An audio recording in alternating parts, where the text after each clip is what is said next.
Hello world, Randy Savage 50 here, and I'm back today with another video, but this one is a little bit different. RC. Let me show y'all something.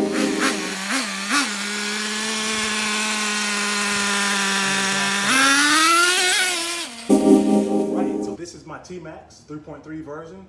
Love it to death. I've had it for a few years now. Bought it used from a guy who was selling out of the trunk of his car. I know that sounds crazy, but he went to work, placed it on like Craigslist or Facebook Marketplace, can't remember, trying to get rid of for like $100. Worked perfectly, started it up, and I said, wow, that's a fantastic deal. I know what I'm looking at. That's a fantastic deal. And I bought it for $100 or $150. Everything worked fine with it. The exhaust and everything's fine. The engine was fine. What I found out was that this exhaust pipe he had on it was way too long. It was a metal one that extended all the way to about here. And it worked fine, but you tell it didn't get as much pressure as it needed it to get. So I went ahead and got a normal size 2.5 plastic one on there, had it tuned up from this guy because that was causing some issues. Worked perfectly fine. This has now become my favorite. So if you don't know much about the old nitro vehicles or electric vehicles, go ahead and do some research on them. This is a Traxxas model. They have HPI. They have different companies that produce these nitro or electric style remote control cars. Difference between nitro and electric. Nitro consists of this little fuel. They have 20%, 10%, whatever type of fuel that you want to put in it is what you need to stick with, but you can put in the fuel. I think they mostly recommend 10 or 20%. Don't quote me, I haven't looked into that kind of stuff in years, but if you got to break in the nitro ones with that fuel that you use, you keep it with it. Now over time you can switch it, but it's probably going to be a little bit bad on the motor. But this is the fuel I use. It's some kind of top fuel.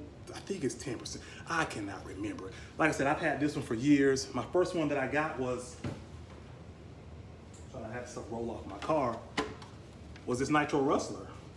It's nitro as well. I'm gonna put it beside that T-Maxx so you can see the size comparison of it. This one actually counts as a stadium truck opposed to like a full-size monster truck like that huge T-Maxx. I love that size, it's crazy. So let me tell you how I got into this. Probably around 2003, so that's what, 16 years ago, my brother had a friend, well he still has a friend, who was huge on these nitro cars. So my brother would tell me all about it. I see them drive it, they'll bring it to the house, work on it. I said, well, that's pretty nifty. My brother got one of the cars, actually it was a Nitro Rustler, but we actually hopped it up and made the wheels bigger. All this stuff you can change. You can take the wheels off, you can take the covers off, you can change literally every single part here, make everything aluminum. It's good. But it gets expensive. This is an expensive hobby, just like guns, just like video games, just like car. This stuff can get up there, trust me. But we hopped up that Nitro Rustler, got bored with it when we got a little bit older, got rid of it. Years later down the road, we get some more of them, got rid of it. And years when I get a little older by myself, I got some more. And bought a T-Maxx, somehow got rid of it, still don't know why I did. But then I got this guy again, probably a couple of years ago. I got this from a guy who was trying to get rid of one. I met him at his house, went to the woods, and he tested it out, worked perfectly fine. And since then, I bought 3 others. I know, I have 2 T-Maxxes, this one E-Maxx, so that's 4. And then I have a E-Maxx that I had that I'm trying to like rebuild. So it's a roller, got it for a heck of a price, but you need to replace the motor and the batteries and stuff like that. So it's gonna work fine, just need to take the time to do it. So this is my Rustler. It's a lot faster than a T-Maxx. T-Maxx is really fast for this monster truck and its size, for a monster truck and its size. So it probably goes about 40 plus. This one is like 45, 50 plus. I know it don't seem like a difference, but once you pull that trigger on that radio, this thing takes off. Now, one of my T-Maxxes I'll show you, it needs to be tuned, so it's a little bit slow, but that one that I initially showed, fantastic. I mean, I'm telling you, it is my favorite. This one and that one my favorite. So let me show you some more. So yeah, here's that size comparison that I was talking to you about. This is my T-Maxx that I bought from that old Vietnam veteran in his garage. I spent like $280 on it, had to get it tuned up and everything afterwards because I had to take the motor out to replace the spur gear, put the motor back in, but the timing and stuff was off, so it messed up some idling issues, so I had some issues with it. So I had to get that, I need to get that one tuned up. So it works fine, I ran it today, but I still need to get it worked on. But here's the size comparison between the Nitro Rustler stadium truck and the actual monster truck, the T-Maxx. Both of these T-Maxxes are the 3.3 versions. I've had a 2.5 and a 2.5R versions. They probably still, they do still work. I mean, these trucks have been out for 10, 15, 20 years. for a fact. I know when we got that Russell, it was about 03, and that was a 2.5. So, and that was new back then. So I know they had like different type of older motors, and they will all still work as well. So let me take this cover off of this one. So I'm gonna show y'all something right here. This one's dirty, because like I said, I just got done running this one. He's fantastic. Look how dirty she is. Ooh. Big tank on, look at the little tank compared to this one. Big tank on the T-Maxx, little tank on the Nitro Rustler. So Nitro and Electric. Differences, obviously this one takes the fuel, but the electric ones you just have the batteries in it, cut the batteries on, make sure the batteries are charged, blah, blah, blah, blah, blah. Two of the main differences between these Nitro ones, you see that pull start here?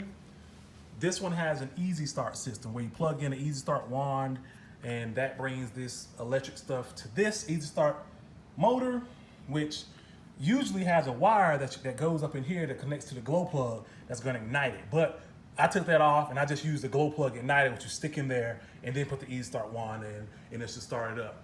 Just like this, where you put that glow plug igniter in here, but you pull the pull start, start. Kind of like a weed eater or a chainsaw or something. So beautiful, beautiful toys. Like I said, they get expensive.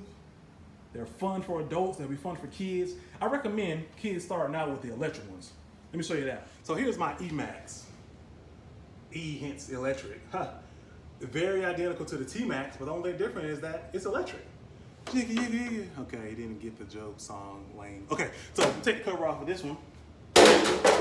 Here's the difference. See those two motors right there? It's all electric. And the batteries, a little bit different looking than this one, right? Same build up, same type of deal here. Similar shock towers that's holding up the two shocks on both parts. So we got 8 shocks, two, all the way back. Similar build up. This one's nitro and one's electric. I love the sound of them dropping. Listen. They kind of bottomed out, but that's all right. Aluminum skid plates. What else is aluminum? I thought it had some more aluminum things on it, but it's cool. Like I said, you can change these out and make all this plastic stuff aluminum. You can replace all the tires. You can replace literally everything on it. You can replace. I've seen some literally 99% aluminum.